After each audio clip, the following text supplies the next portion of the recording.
And your whole life, there is no be still or cease striving and know that I am God. There is only speed addicts. We are all just a bunch of speed addicts. We're just like, more, just more. And God's like, dial down. I'm a still small voice. I'm not in the earthquake. Dial down. Dial down. Even though you're frustrated, even though it's hard, dial down. Be still. Cease striving. Start telling yourself repeatedly, there is nothing to do but waste time with God. There's nothing to do but waste time to God. What do you have to do that's more important than Him? What's more important than Him? Really? That's why I say what's being challenged all the time is the same thing. You either are material or spiritual. You choose.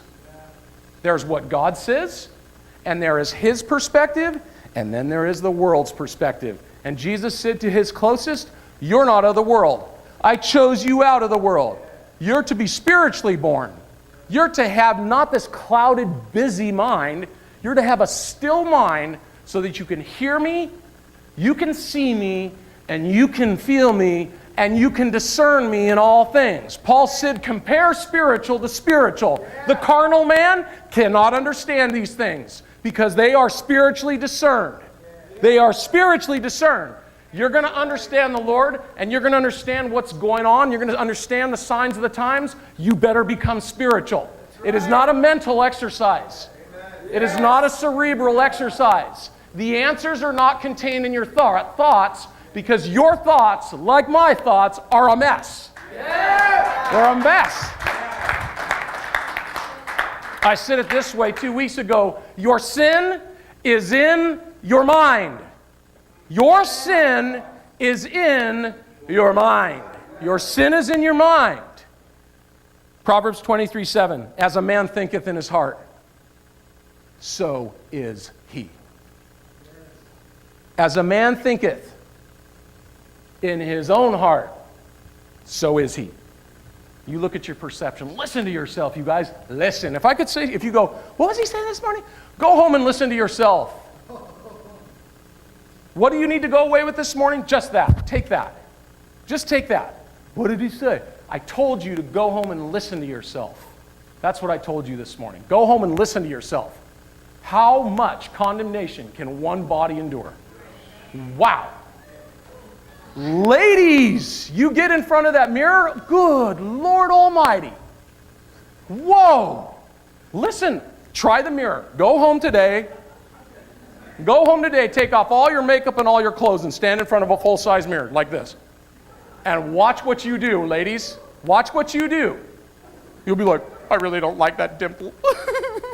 There's cellulite right above my knee. I can't believe it, Lord. I work out at the gym every day. And look at what's become of me. You hate me. I know you hate me. You don't even like me. You actually hate me. Right? Listen. Listen to yourself. Adult males. So hard. I don't know if I'm ever going to amount to anything. Am I ever going to get married, Lord? One day I'll be a man. Just lift some more weights. You know?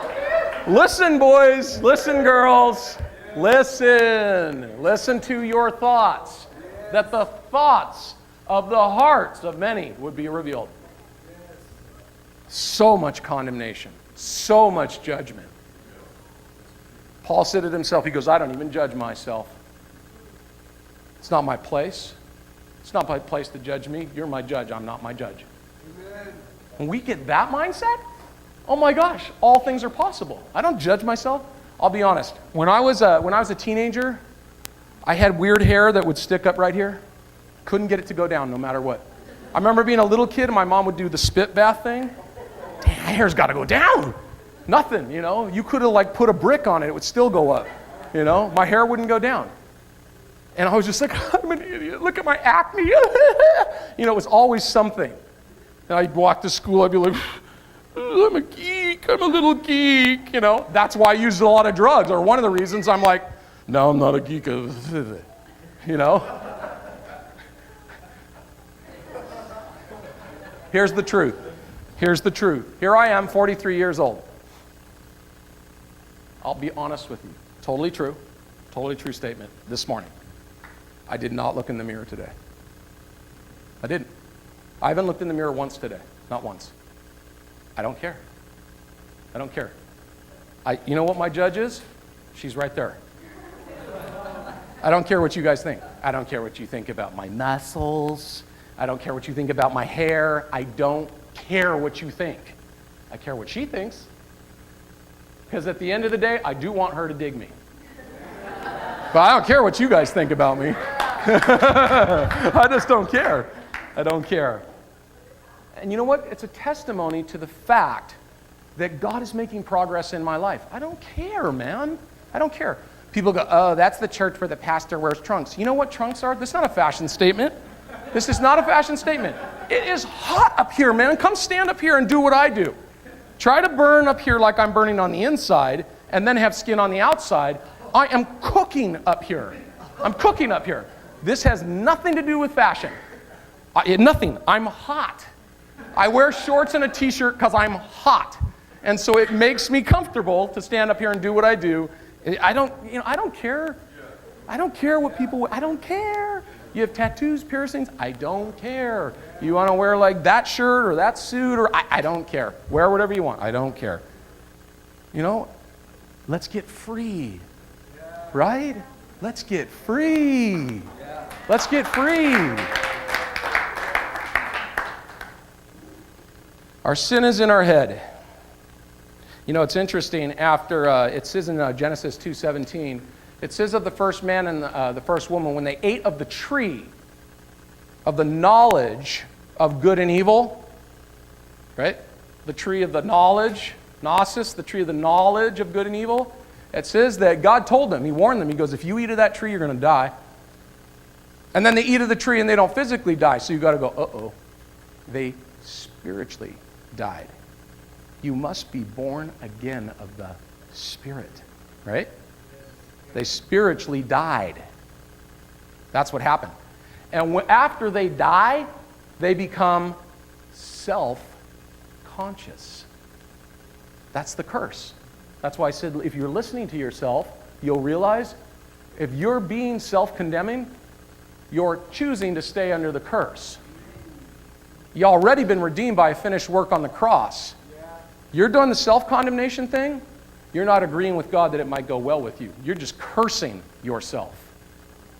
You're still living in the old cursed way. And you're having no life happen. Stuck in a moment. Stuck in my head. You know, that's one of those terms everybody uses. Oh, I was really stuck in my head. Yeah, exactly. I got to get out of my head. I said it a couple weeks ago, I got to lose my mind. I got to lose my mind. It's interesting that after Adam and Eve eat the tree, they come into self-consciousness and they do three things that are cursed.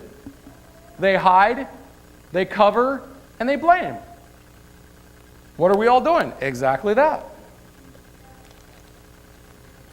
Hiding, covering, and blaming. Interesting thing. After they have offspring, one of their offspring, Cain, rises up, kills his brother Abel, and he gets banished, right? He gets booted out. Where does he go? Anybody? He goes to Nod, N-O-D. He goes to Nod. Do you know what Nod is? Nod is mindless, nowhere wandering. Cain gets sent to Nod. He gets sent to Nod, the land of nowhere, mindless wandering. Let's be honest this morning, everybody. Where are you hanging out? Anybody living in Nod? Yes, sirree. We got a lot of people here this morning living in Nod, the land of nowhere, mindless wandering. You're going nowhere? Fast. Nowhere? Fast.